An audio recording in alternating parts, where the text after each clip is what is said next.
नचनिया सखी सुन कहतानी कर रहनिया सखी।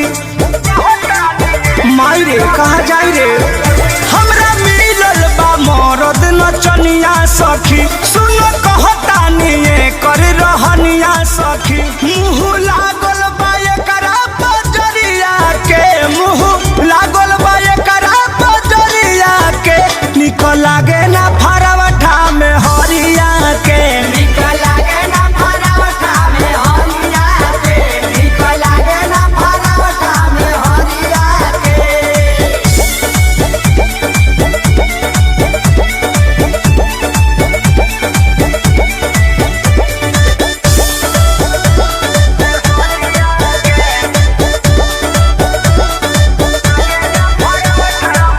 हमरा के चाहिए जवनो करे